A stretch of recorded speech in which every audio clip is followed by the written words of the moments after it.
this your year? Is this your year? You guys can point the finger at him. Is this your year? You can talk about the Is it fair? vacation, and if you do that, it's really unfair. Do what you always do. It's really unfair. What about Dak? It's my quarterback. What about Dak? It's my team. How about him? And if you guys do that, man, it's unfair. Another year, same results. Lost as a team. We lost as a team, man. DC failed.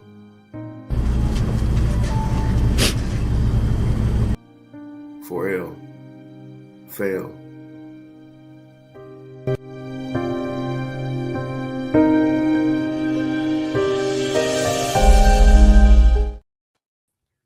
All right, everybody. Welcome to another episode of Head to Head Sports. I'm your host, Brian Parker, along with my co-host, Mr. Randall Hargrove. How you doing, sir? How do you I forgot my cowboy hat. do? Don't worry. Need a word too. Hey, don't worry. They're gonna lose again next week. We'll do it again next week too. Yeah. Hey, the misery don't stop.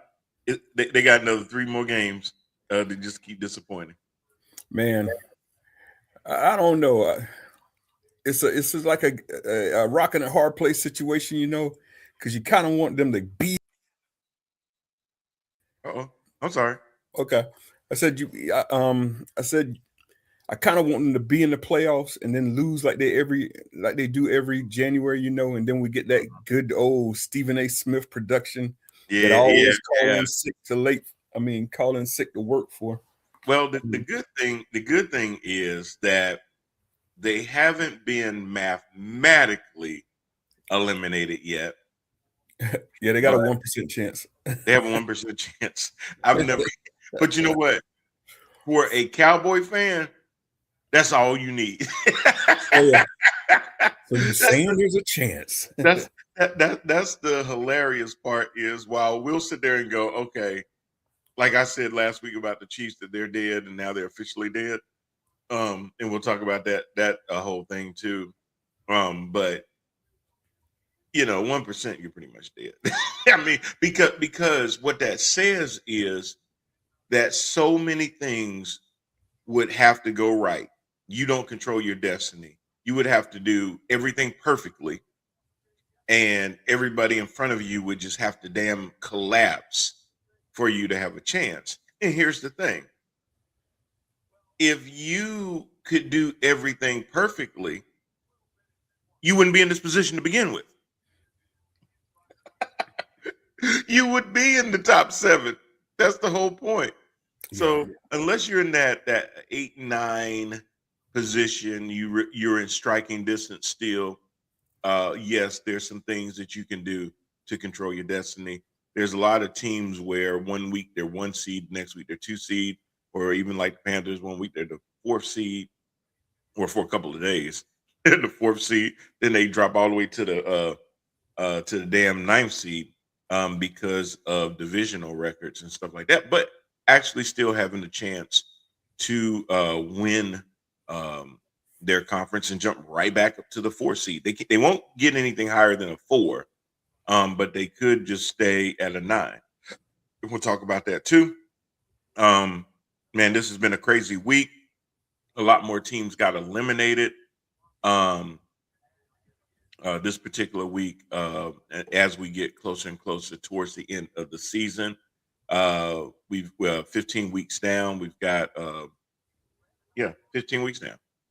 We got 3 left. So we got one more game tonight, which I know is a game that you're going to be watching. So we're going to definitely get out here about 8:15 at the latest so that we can get over to the Dolphins at the Pittsburgh Steelers tonight.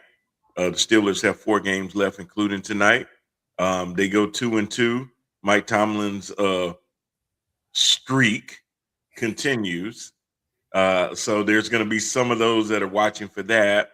And there's going to be other hardcore Steelers fans that's going to be like, and what? We win 9 games, big effing deal if we can't win a playoff game. You're right. Right here. The hell with your streak. But the hell with that 9-8. The hell with that 10-7. If you can't win a playoff game, Tomlin, you got to get up out of here. I'm sorry. So I'll just ask you off the bat since you said that. And I think I asked a couple weeks ago, see if you get the temperature, if he's still the same. 9-8, 10-7, with no playoff win. Still got to make a head coach change. You're damn right. Absolutely. Right. Absolutely.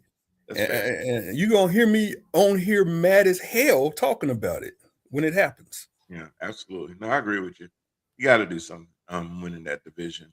Now the Ravens ain't making it easy, but yeah, they're still on the outside looking in.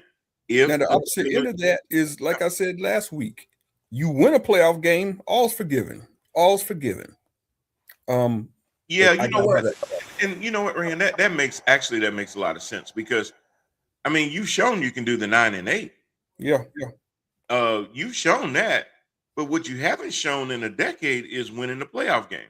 Yes. So, the Pittsburgh Steelers haven't won a playoff game in a decade, and that is ridiculous. That's some Cowboy stuff, man. That is. So doing what you've always done doesn't impress me. Doing more than you have in such a long time would, because then at least it shows that another step forward has taken. If all you do is a 9-8, you haven't taken any steps forward. You've done what you always do.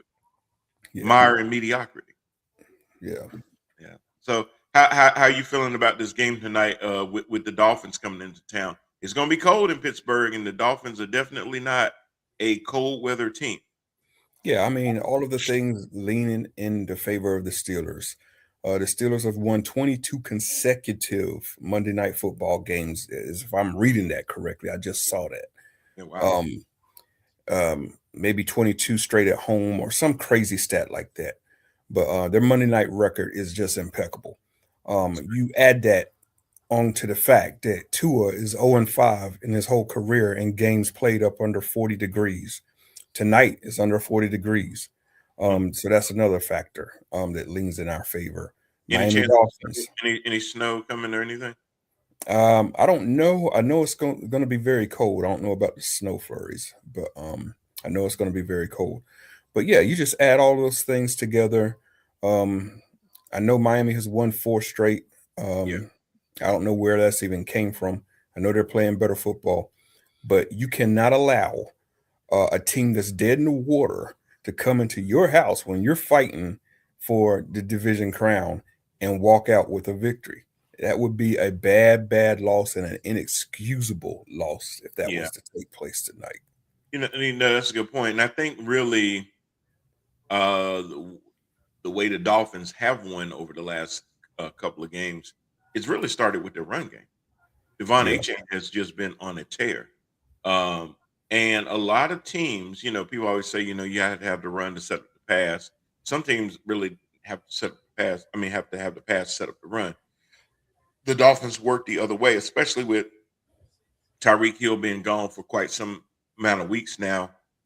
Jalen Waddle being one of your serviceable receivers.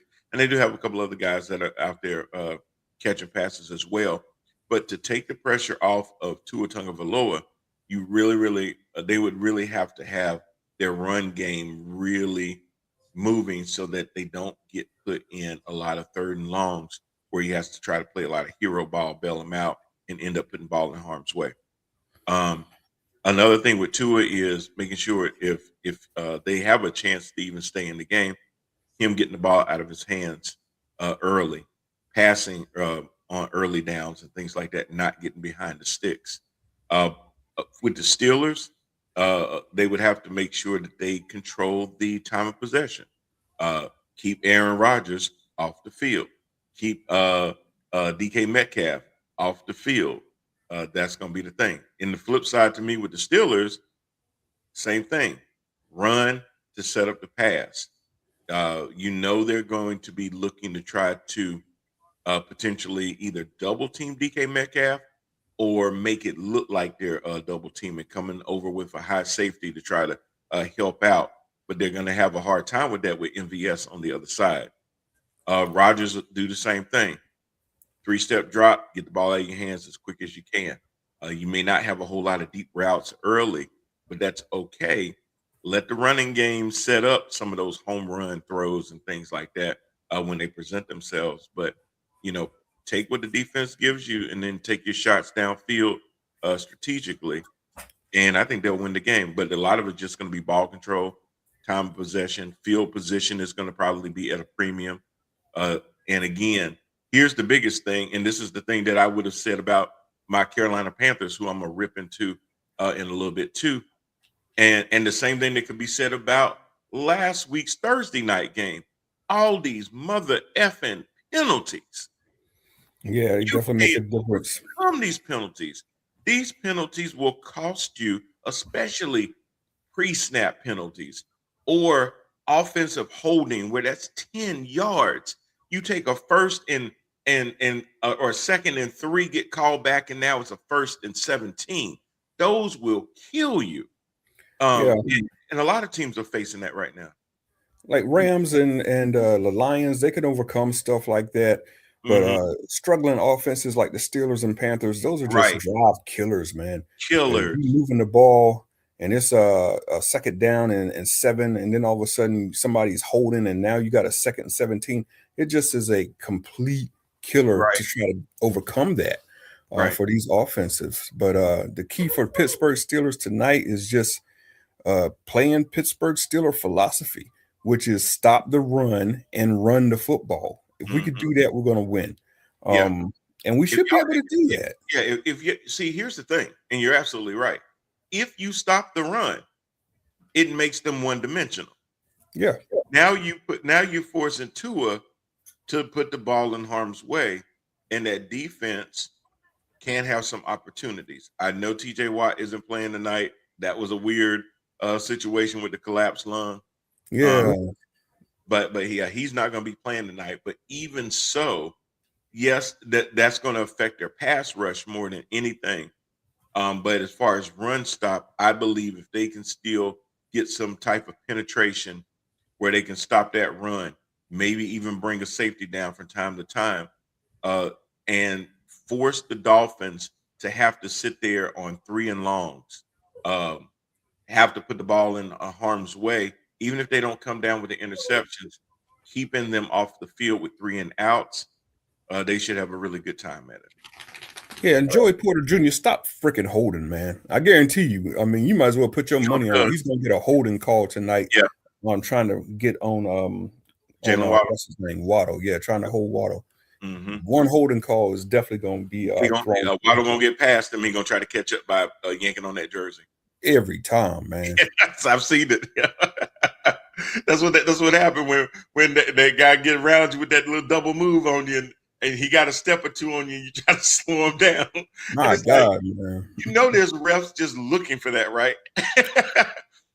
There's refs that look for that. There's refs that look for when you have a running quarterback, making sure that you don't end up with ineligible linemen downfield because it was supposed to be a pass play. You turn it into a running play, and now they're I'm sorry, the other way around. And now they've gone more than 1 yard past the line of scrimmage. Because sometimes I think Joey Porter Jr. got 3 hands out there, man. Jesus. Oh gosh. Not holding. God. Hey, don't say that. Deshaun Watson might recruit him. But he said, "Whoa, that's a talent. We need that." Oh my gosh. So I'm giving the nod to the Steelers tonight because I feel like that'll help them. Plus, they really, really need to continue to win to stave off the resurgent Baltimore Ravens, who are at 7-7, 3 games left. They're currently in the 9th spot. I don't know who holds the tiebreaker. I believe it's the Steelers right now, right? Yeah, all we got to do is beat the Baltimore one more time, or finish with a better record than them. So yeah, we could either be 9-8 with them, or 10-7, and they're 9-8, and those are the two ways we're going to win the division. Yeah, Because we do own the tiebreaker over them. and you also have a better division record right now. You're at 3-1, they're 3-2, and you have a better conference record right now. You're at 6-3, and they're at 5-5. Right. So you know, it would just be best if we beat them one more time, take care of business. And actually, if you beat them, then you flat out win, regardless. Flat out win, yeah. But it starts tonight. We can't lose tonight. Cannot lose tonight. You win tonight. You beat the Ravens one more time. You got the division, but that also means that that's 2 more wins, and you'll at least finish 9-8. Yeah. So all you Tomlin supporters could hang your hat on that one. You know, so for you to win the division, Tomlin's going to still have to end up with the 9-8. Yeah, you gotta have the 9-8. I'm sure he'll be happy to hear that. That's crazy. And I just don't see how that's going to be. That permission slip is going to continue to get you a hall pass every single year. At some point, people are going to be like, "Nah, I've seen that before, bro. You can go ahead and put that back right here. Like, nah, you know what? That looked like the same one I saw last year." Yeah. Seen this movie over and over. Yeah, you ain't cutting it no more. Yeah, it's like, no. Y'all make all these moves every year to end up doing the same damn thing. Don't make no sense. So no. And it's just like Stephen A was saying. I think it was Stephen A. What other coach would get such a hall pass to not win a playoff game in 10 years and still not be fearful of losing his job? Tomlin is the only one out there. He is. He is. If anybody can earn the nickname Teflon, it would definitely be Mike Tomlin. Either that, or he seriously got some naked photos, or the owner pulling a Catholic priest situation with some little boys or something that he got some photos or some video of. Yeah, he got something on somebody. And if they don't win a playoff game and they renew his contract in March, you're gonna know that to be true.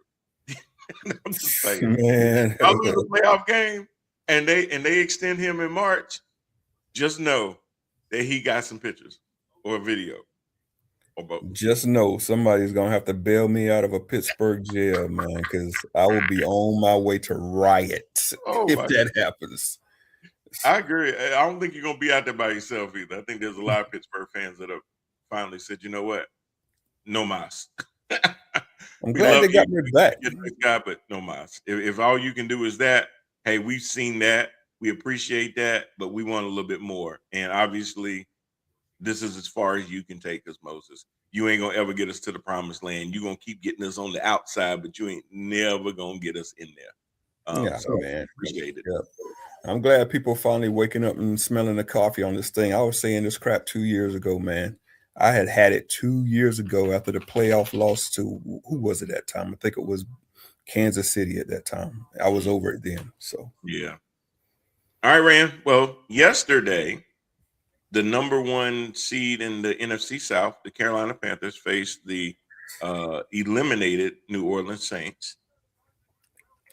And Rand, I just believed that Carolina, knowing what was on the line, was going to have a different mindset. Now, I'm going to say this, and this is going to be probably surprising to a lot of people.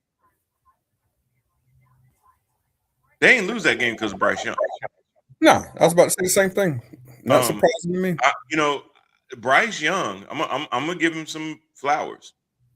Bryce Young did a lot of things yesterday that I have been begging for a while. Utilizing his elusivity, his ability to manipulate the pocket by running out of the pocket, rolling out of the pocket, stepping up in the pocket, and when there were obviously his receivers were covered, being decisive enough to pick up yards with his legs. without putting himself in harm's way. Took off. I saw him take a hell of a run. He even sat there and turned right back into the field to try to get extra yards, putting it on the line when the games really mattered. Bryce Young actually stepped up in a lot of ways that I haven't seen him do in games that didn't matter. So I'm gonna give Bryce a whole lot of props. The thing that killed the Carolina Panthers to me, two things were, again, play selection. There was a 4th and 1 where they sit there and try to hand it off Stupid. instead of a sneak, because now you're giving the defense, if they get any penetration, time to get into the backfield to blow the play up, which they did. The quickest way forward is straight forward. Yeah, not turn around and hand the ball. Once you turn it around, they already know what you're doing. Yeah, that was a ridiculous play, man. Make no damn sense. I think in part they did that because they never like running quarterback sneaks with Bryce because he's so small. But I mean, if that's the case, man, just put a tight end back there. You got plenty of those. Or Sanders, yeah. Because even if they know, okay, now it's going to be a sneak because you got a tight end back there, they can't stop it. All you got to do is go up under the center. We're talking an inch. You're talking an inch. That's all you needed. You know, they really did some good stuff with some, other plays and things like that. Chuba Hubbard had a good game running. Rico Dowdle had a good game running. Even Leggett caught a nice diving catch. Coker had a nice touchdown reception. This really came down, though, to penalties. Dumb ass penalties. I couldn't believe Derek Brown had the penalty that he had. There was some other penalties, late hits, things like that. Illegal hands to the face. Keeping your hands down. Anything above the neck is going to get you flagged. You got to know this in these types of things. You can't let Cam Jordan sit there and bait you into a penalty, because he knew that, and he knew as soon as he got that penalty, he's sitting there smiling because he knew he baited the guy into the penalty. 15 yards at the end of a run. Possessions that were going to be 3rd and outs, getting extra life because now you're sitting there doing excessive holding. I think Mike Jackson, even though he got blown up a couple times, played a good game. But Evero, y'all gave too much deference to Olave and Vele out there. God, thank you. Them, how much damn room do you give? I mean, they got 8-9 yards before somebody was even on them. Look, man, that is an excellent point, because the final touchdown that they gave up was the stupidest thing I've ever seen in my entire life. You are playing literally 10 yards off a guy that you guys are blitzing. You're sending a blitz, but your cornerbacks are playing 10 yards off. What the hell? If the blitz is coming, the quarterback got to get rid of the ball quickly, which he did. And it was almost just but you gave him a cushion. Just gave him so much of a cushion you couldn't even contest the pass. It's ridiculous. You should have jammed them at the line, man. What are you afraid of? Absolutely, man. You know, I'm just sitting there just breaking down. I'm like, why are they giving Vele and Olave so much room? Man, I mean, my God, especially that final touchdown. I saw it before it even snapped the ball, man. It's like it's going to Olave. Because he had so much cushion that because by the time he got it, he didn't get touched. He just walked it on in. Yeah, he's right in the end zone. I can see, okay, he gets the ball and you stop his ass right at the 2-yard line because you sat there and laid that wood on him. Nah, he walked right on in. Get up in his face, though, man. If you're going to give up a touchdown like that, let it get burned on a go route. Exactly. Something to the corner of the end zone. I would rather you do that than give up just almost uncontested slant route. Uncontested inside slant. He had enough to go 8 yards and then straight up into a 10-yard route without even being touched. No jamming at 5 yards, nothing. You're not going to jam him? On a blitz? Come on. You gotta hold the receivers up because then he has to pat the ball and hold the ball longer on a blitz, which normally means he's gonna be on the ground. Exactly. You know, if you blitzing, the thing that's gonna keep him alive is what? Getting the ball out of his hands quick. That's when you got to press the receivers. That's when you have to press. The ball's coming out quick. You know this. It's like J.C. Horn is our best freaking cornerback. Yep. What is he doing a whole 10 yards off somebody in the red zone? That was the most ridiculous thing I've ever seen. Mike Jackson, he was doing the same thing. So I'm like, is the coordinator telling them to do this? And probably why? That, oh my gosh. Man, y'all giving them way too much respect. Y'all act like that's T. Higgins and Jamar Chase out there. Or George CeeDee Lamb.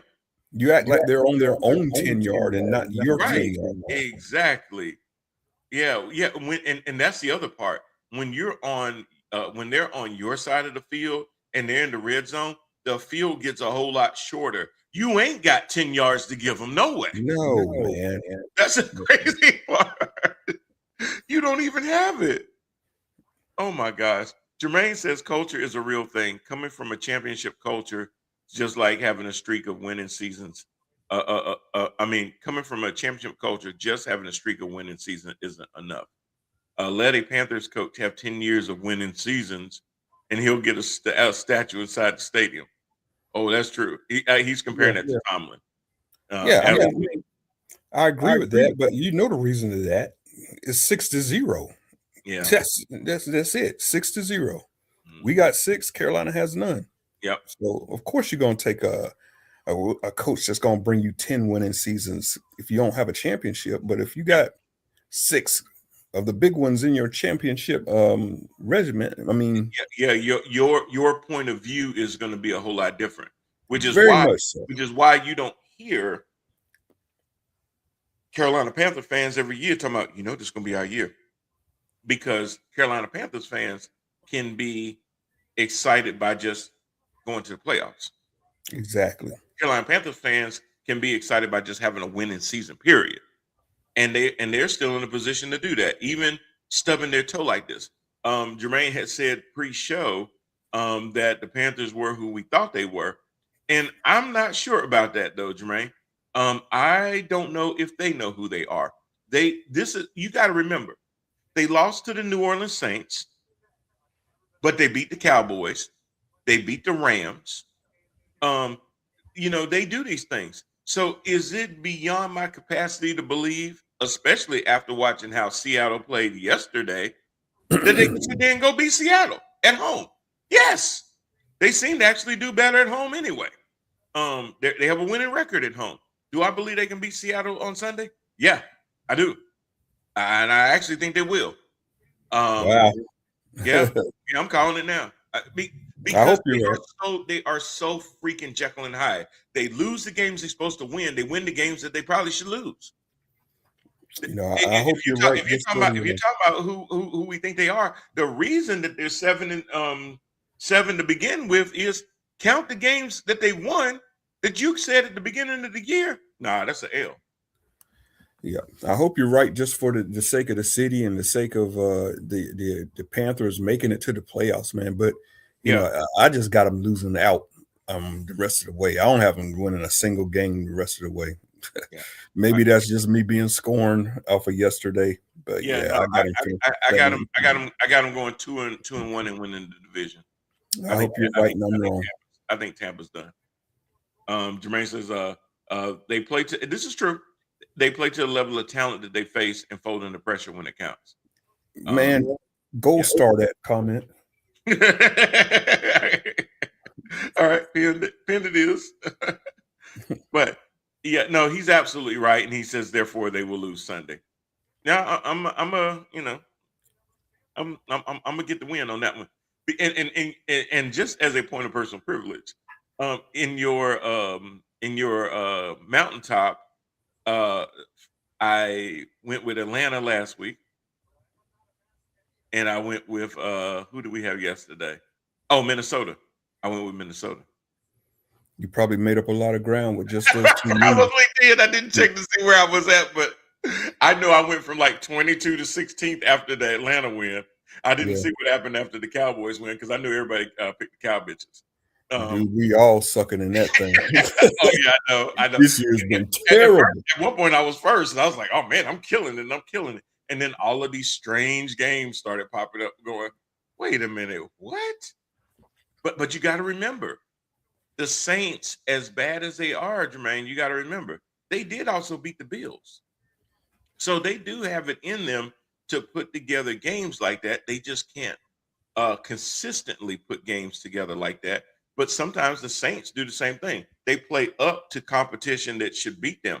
The other thing that Carolina has to start learning how to do is jump on teams early. Take away hope. I said this last week. Get up on them really good by halftime so that when they come out for the second half, all they talking about is dinner plans. Man, they've had so many opportunities to step on the next. I mean, yesterday included when we're up 17-7. Yep. I think that was the score. The moment where Bryce has Tet over the middle for a touchdown. If he just places the ball in a different spot, he was behind him. Throws it behind him in an inaccurate pass. To me, that changed the momentum of the game. That changed the momentum of the whole game. They would have been in scoring position, field goal or touchdown, and that's probably all you needed because then that would have been the nail in their coffin. Had to change their play calls to try to catch back up quicker. Yeah, I think that would have killed them. Yeah. Yep, definitely. Me too. It's just little plays like that. Tet, you got to be able to use him. Tet is a big body receiver, come across the middle, catches well with his hands and stuff like that. You got to be able to sit there and get it out there to him like that. I like Coker. I do. I think he's going to be good. I saw Jimmy Horn flashing yesterday too, which was promising to see. So there's some things that I really, really saw on the offensive end that was very, very promising.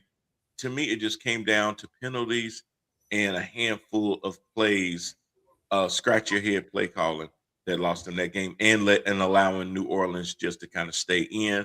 The defense, again, not pressing the receivers, giving them way too much room out there to be able to do whatever they want. They didn't even have to give a double move. No. Hell, you only do a double move with somebody in front of you. Right. The only thing in front of them was green grass. Brand, you could have caught them passes. Really, I could. Should could have got them to you. You would have paid for it afterwards. They would have finally got you, but you would have got a good. Your yards per catch would have been really sweet. All right, y'all. So how are things shaking up?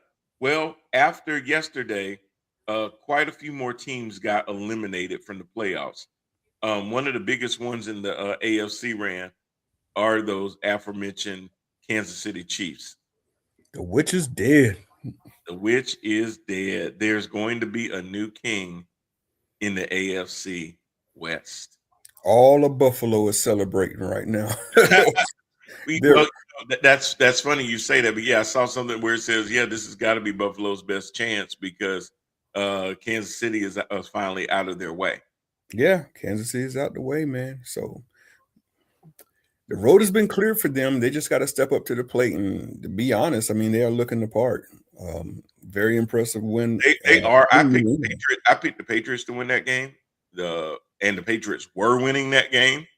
And Buffalo, for the second week in a row, starts out slow and then mounts, 3 touchdown comebacks and stuff like that. And you're looking at them like, 1 minute they look dead, uninterested, out of the game and everything, and then some light flashes or the light switch flips, and then they just go on, and you're just like, okay, there's no way in the world they can make this up and catch back up again. Now, I will say this: I've seen teams do that before, but at some point that catches up with you. You cannot start out slow like that and think every team is going to let up off the gas. Cincinnati, we kind of understood that could happen because their defense sucks. And if they don't outscore you like that, then they wouldn't have a chance in any game. But for them to do it 2 weeks in a row, I mean, it shows that at least they believe that they're never out of a game and can come back like that. Yeah. So the AFC East isn't quite in the hands of the Patriots yet. Not yet. They're at 11-3. They do control their destiny with it. but the Buffalo Bills are currently the 6th seed, only one game behind at 10-4. Yeah. So you got that going for you. With the Patriots losing, they lost a grip of the number 1 seed to the Denver Broncos, who handled their business yesterday against the Green Bay Packers. I was a little surprised. I also picked the Packers to win that game. The main reason why is I felt like Bo Nix has kind of still been a little up and downish.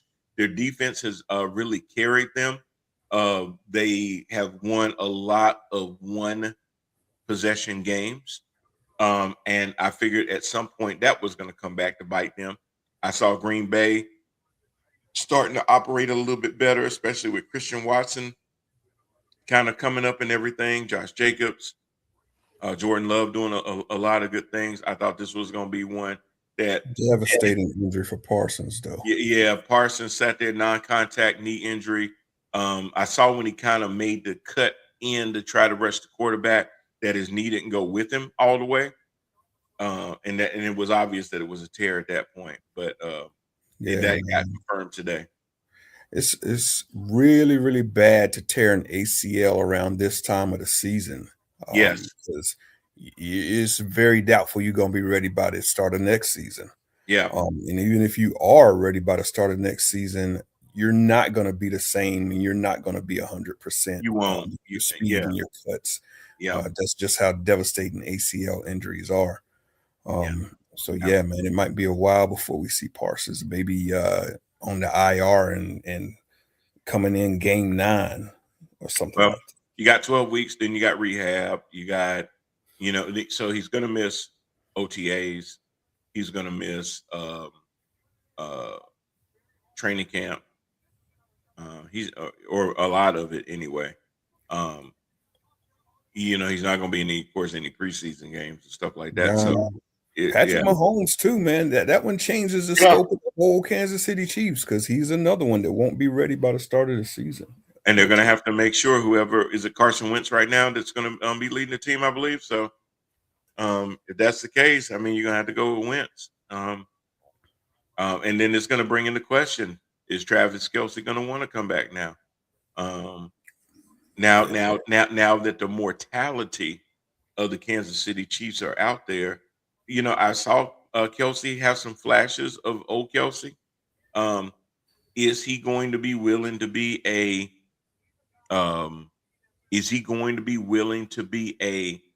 Robin versus Batman in the situation? Because his role is going to end up being reduced if he comes back, I would imagine. Or is he going to be more decoy versus the first read, the second read? Is he going to be that third read? In a lot of the strategy going forward, or does he just say, you know what, I'm getting married, I'm marrying this flatbutt girl, and we just gonna go off into the sunset? You might as well just go on off to the sunset, man. I just don't see another title for Kansas City anytime soon. It's gonna be a while because Denver looks for real. The Chargers are getting there. I still have questions about the Chargers. I see them too. Like, they're not quite right. Something wrong with the Chargers. I'm trying to put my finger. They're kind of like the Panthers, man. They are. They're so Jekyll and Hyde-ish that when they're clicking, but when they're not, they just look like they're just totally lost out there. And I'd be looking at them like, what are y'all doing? Yeah. And again, switching over to the Chargers real quick. And I'm saying this because this is going to be one of those things. How do you extend Justin Herbert? How do you continue to throw money at him when he has not gotten you to the playoffs? Yeah. Now, right now, they are in a position to go. They're currently number 5 at 10-4. They actually won the tiebreaker over Buffalo based on win percentage in conference games. So that would keep them at 5 over the Bills if they can end up with the same record. They're both at 10-4 right now. That's just a seeding issue more than anything. They would still be in the wild card weekend. So at that point, it's not a home game either way. It's just who you end up playing. In that first round. But yeah, the Chargers look a little funny, but right now you've got New England number 2, you've got Jacksonville, another 10-4 team, at number 3. And the way that the the AFC South is ran, you got the Colts at 8-6.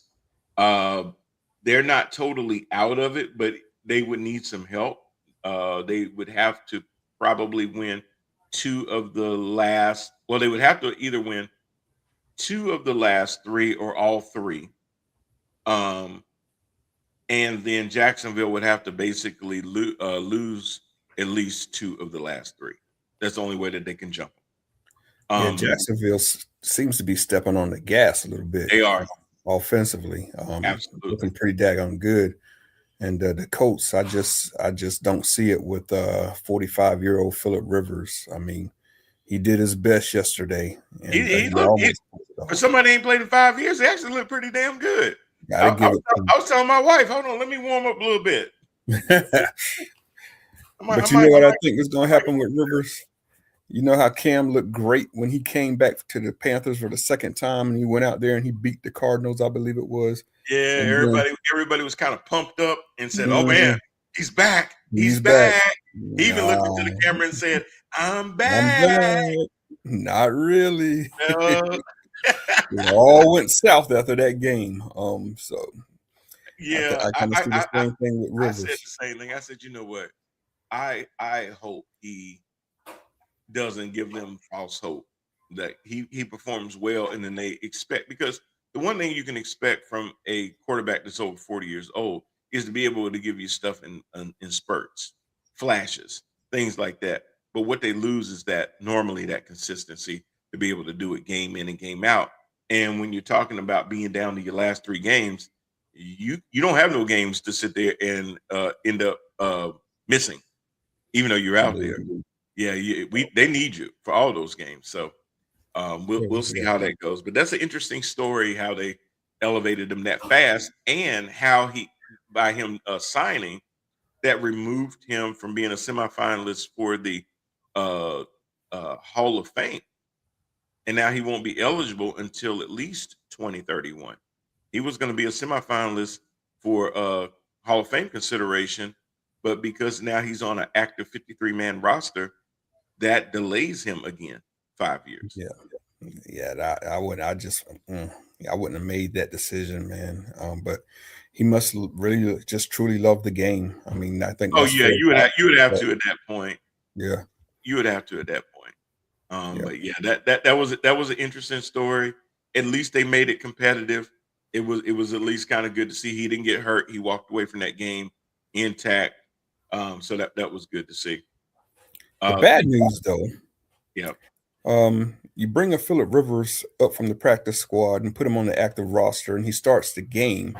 Of course, the Seattle defense has no idea what to expect from this guy. Right. However, the next game, a defense gets to prepare for him. That's correct. Yeah. Well, that's true, because they didn't even fully announce until Saturday that he was going to be the starter. Yeah. Even though it was pretty obvious they were tracking that way. But what you going to do, dust off 5 years worth of film? Exactly. It's not even the same dude. So even if you knew for a full week, who was going to run the practice squad and imitate a 39-year-old Phillip Rivers? Right. Exactly. Throwing sidearms at that, so, that crazy throwing motion of his.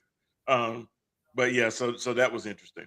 Your number 4 seed right now are those Pittsburgh Steelers. Again, all they need to do is continue to win, and they can hold on to that division and stave off the Baltimore Ravens.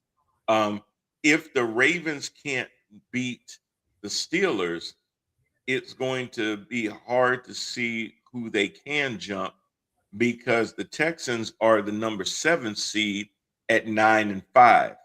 What that would have to mean is the Texans basically don't win any more games, and the Ravens would have to win out.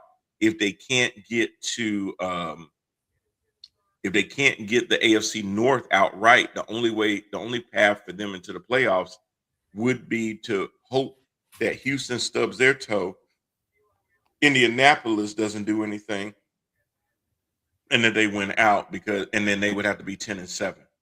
But once the Texans get to 10-7, I do believe they're going to be in the driver's seat because they would still have a better conference record. Right now, their conference record is 7-2. Yeah, it's going to be that would put the Ravens out, and that's going to open up a whole lot of questions too about the Ravens.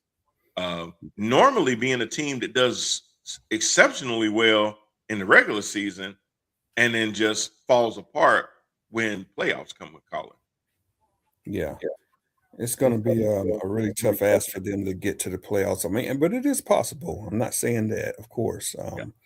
But it's going to be a tough ask. They got to beat us. And then the last time I took a look at their schedule of remaining opponents, I know the Patriots were up there. So that's a tough one for them. And I think they had another tough opponent on their schedule too, if I remember right. So. Yeah. So what the Ravens have left would be the Patriots in Foxborough. Tough game. I'm sorry, not in Foxborough. At Baltimore. It's their last home game. The last two games are away at Green Bay and at Pittsburgh. Oh yeah, man. That is a murderer's row. Trying to win all three of those just to have a chance. If they lose one of those, it's more than likely over. Right. I don't know if it'll be mathematically eliminated, but for all intents and purposes, that would be over to me. Yeah, that's a tough one. That is tough. So the Ravens definitely, probably just waited too long to start coming back, and it's going to catch up with them. Dug too deep of a hole, going to get relatively close. Still, they got a good chance to have a winning season. They could do a 9-8, but they would have to go 2-1 over the last three. That's still going to be hard. I could very well see this team going 8-9, actually. Yeah, there's not many 1-5 teams that end up in the playoffs. It's just not. And this is why. Because you need to stack those games early. So when you hit midseason, injuries start mounting up, things like that happen. You've sort of insulated yourself in a way, and that you can absorb that a lot easier than starting from behind so much. Now here's the funny thing is in 10th place is the Miami Dolphins at 6-7. They are not mathematically eliminated yet. Yeah. Again, for the same reason, because they could still, if they did win out, they would be 10-7, and they could end up in that 7th seed as long as Houston doesn't win anymore, Indianapolis only wins 1, Baltimore only wins 2. They could jump them. No, not an easy task. You need a lot of help for a lot of that to happen. But mathematically speaking, they're still in it too. Which is just another reason why we got to just go ahead and put them out of their misery too, man. Your business. And so what that leaves is 11 through 16 have been eliminated. That would be the Chiefs, the Bengals, the Jets, the Browns, the Raiders, and the Titans. Currently, the Raiders would have the number 1 pick in the draft. Just a terrible organization right now, man. Ooh. So you had mentioned the Cincinnati Bengals. So some interesting comments made by Joe Burrow. You see the comments? Talking about yeah, I saw some of it. Yeah. So Burrow had some comments. He's of course tried to back away from them now. But after the loss, he was pretty much saying that he's been through a lot. And if he's going to be playing football, he would prefer to be having fun while playing football. Oh, yeah. Doesn't sound like he's having a whole lot of fun in Cincinnati right now. And just it's very interesting because, next year, I mean, he could pretty much, opt out of that contract and go elsewhere. And the teams that would have some buying interests is one of them is my black and gold. So, yeah, I just think that's pretty interesting. Something to keep an eye on. I think it would be a perfect marriage for the both of them if they were to be able to pull that off. Right now, Burrow is on a team that has never had an offensive line that is ranked over 25th in the league through his whole career for pass protection. He's had ACL injury, he's had shoulder injury, he's had that toe injury. It's always been something with him. So yeah, when he said he's been through a lot, he ain't lying. He has been through a lot. He's been through a lot of injury, and very little winning. I know they went to the Super Bowl once, but other than that, it's been a lot of missed playoffs and a lot of losing. Him coming from LSU ain't really used to all of that losing. So if I'm Pittsburgh, and Pittsburgh is sitting in a position with a lot of draft picks, a lot of draft capital, they need to be picking up the phone and trying to coerce some folks. Well, I'm gonna be honest with you. I agree wholeheartedly with you for several reasons. The main one is this: the more Pittsburgh wins, the lower draft capital that they have in the first round, meaning that they're not going to be able to hit on the top 2-3 quarterbacks normally, because those are going to go to 1 through 11, 1 through 12. They're never going to be in that position. And if you do draft them, then the question, even if they could, the question is this going to be somebody that's going to be ready on day one, somebody that we can throw out there, or is this going to be somebody that needs to sit behind a veteran anyway? You get Joe Burrow, you got a day one starter. Oh God, yeah. You know what I'm saying? You ain't got to sit there and, bring him along slowly. That kind of thing is somebody you can sit there and plug and play and be like, okay, now we got a starter. Now we got to do is go find a decent backup to be able to come in. That's the thing that should be very attractive to him. I saw this thing, an article today about some other teams with interest, Raiders being one of them, the Jets being another team. But why would you want to leave the Bengals to go to the Raiders or the Jets if you're not happy about winning? Yeah, that's true. But Pittsburgh, on the other hand, you would have the best offensive line that you ever played with. You would also have the best defense that you've ever played with. So that's what makes it very interesting, man. Well, but also think about this too, Rand. You get to play the Bengals twice a year. And you get to play the Bengals twice a year. You get to play the Brownies twice a year. You get to play the Ravens twice a year. You 6 games every year are against teams that you know very well. Yeah. Especially if you play against the Bengals. Hell, they ain't got no damn defense, so you probably light their asses up anyway. Yeah. It's just one of those things that really benefits both sides. Both sides really need to be looking into it. But now, but the Steelers, in your opinion, would have to give up quite a few draft picks to be able to get him. Yeah. And the thing is that they have them. They do have them. That is true. They do have them. Okay. All right. Well, y'all, that's your AFC playoff picture. Now to the NFC side, Rand, you got the number 1 team, the LA Rams, still just doing their things. Matthew Stafford still out there just slinging it around, and Devontae Adams ended up with re-injured his hamstring on the route. He pulled up on that route because it looked like it gave out on him. He was able to walk off the field on his own power, but you could tell that hammy had got him. Even so, Puka Nacua continues to just be a menace to the defenses that he plays. He ended up yesterday with, I think, about 181 yards. It's crazy. There's no answer for Puka Nacua. I watched that game. He was just having his way, man. I mean, he's next level. It wasn't even fair what he was doing to them. I mean, he was just killing them. And I mean, he is on a tear. He built different. That dude he's strong, powerful, and he's good after the catch. As great of the catches that he makes, it's when after he gets the ball, what he does. Even when he just stretches and twists and turns for an extra 3, 4, 5 yards upfield, it's just crazy.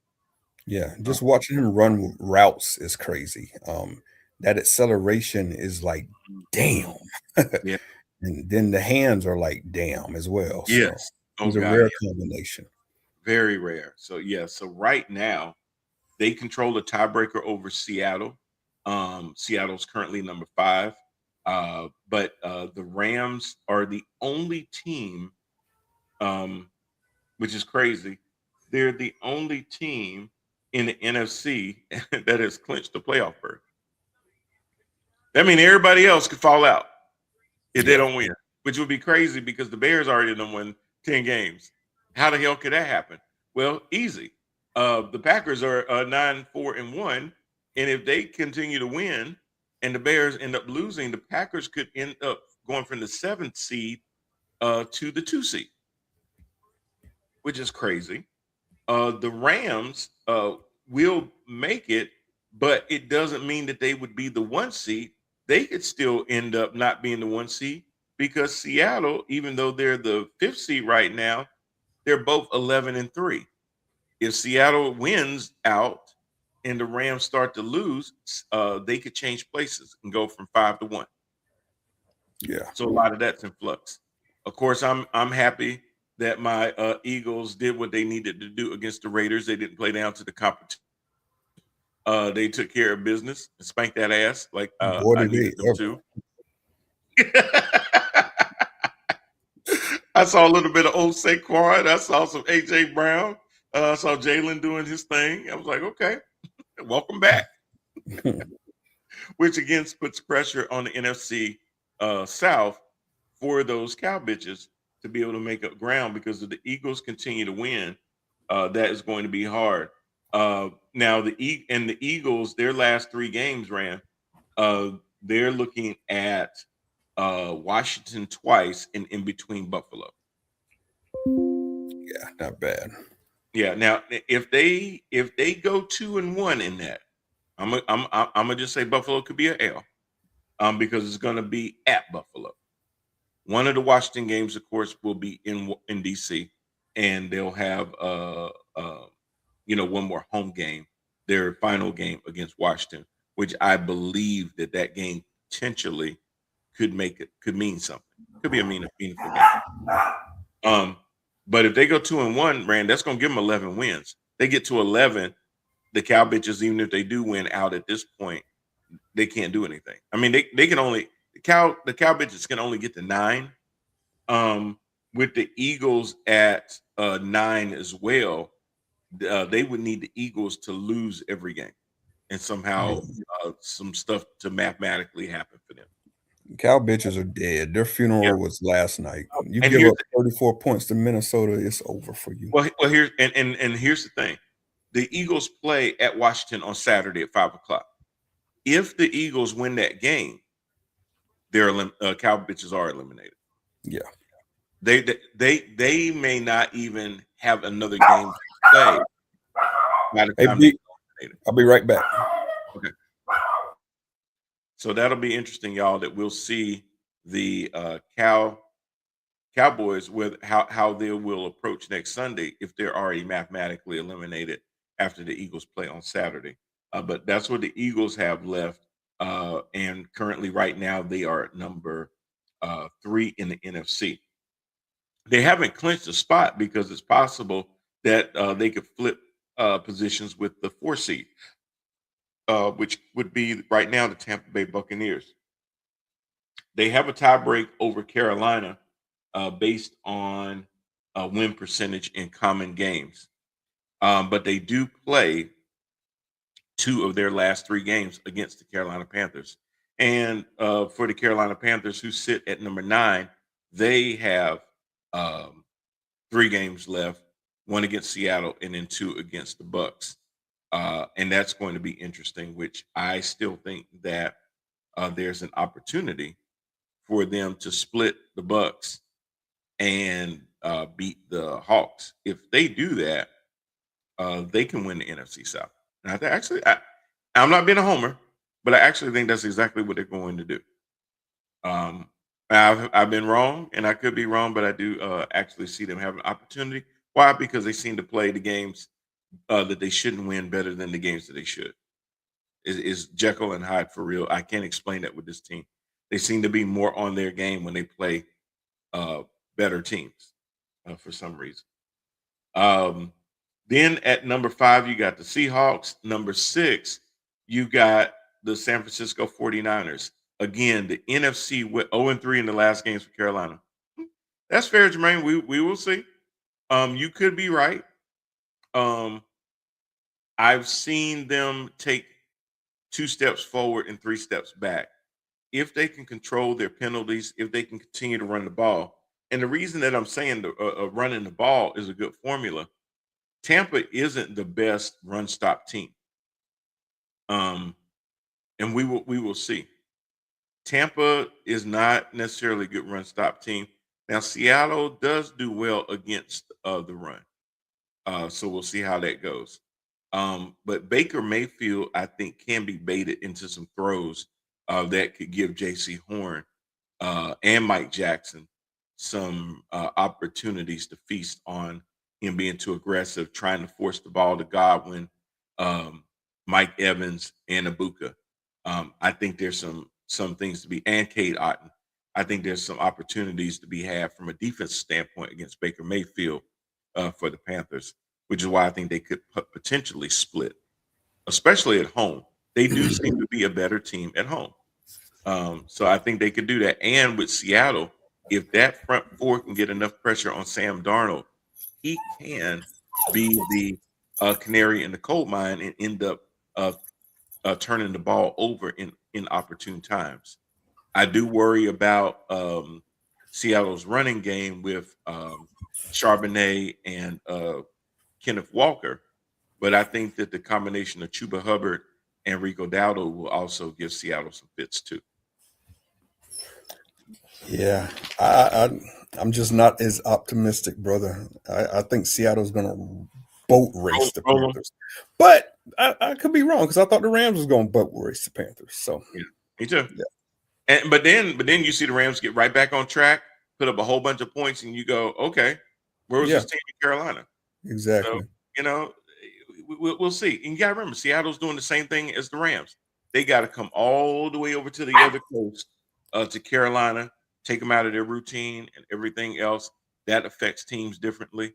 It should not necessarily sound like an edge a lot of times, but we've seen it happen a lot of times when teams travel from one coast to the other. They don't bring everybody for some reason mentally with them. It happens. It just does. Yeah.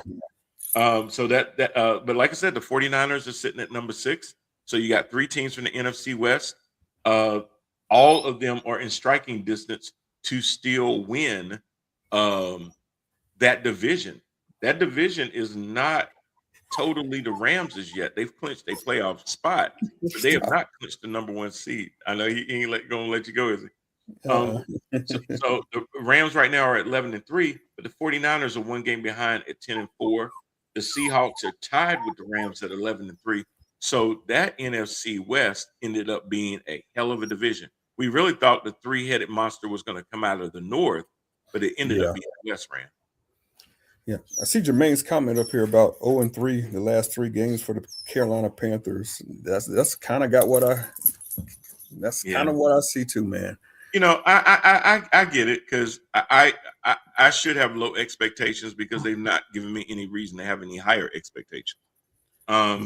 He says I don't see them winning when it matters, and play calling alone will lose them the games. That's going to be the thing, Jermaine, if they can get out of their own way, because I really feel like how many games this year did they lose because they got in their own way? Where it wasn't necessarily that the team that they played against was necessarily that much better, but it's because they sat there and found a way to lose more than they actually just flat out lost. Right. So, we will see. This to me will be a great test because last year when everybody was sitting there singing Bryce Young's praises, and I was yelling at the radio the other day because I was listening to ESPN radio, the End Zone with Amy Lawrence and Todd Haley. And I was so mad that Todd would not correct this woman. And it's not because she's a woman, y'all. Don't come at me for that. But she started talking about Bryce Young. He done turned it around. He done figured it out. This and that. And I'm sitting there like, baby, it's too early to be saying that. Y'all need to stop. I've been hearing a lot of national broadcasts. Oh, this is a great story, Bryce Young. He's fine. A lot of those wins, y'all. Now, I did say yesterday they didn't lose because of him. Agreed.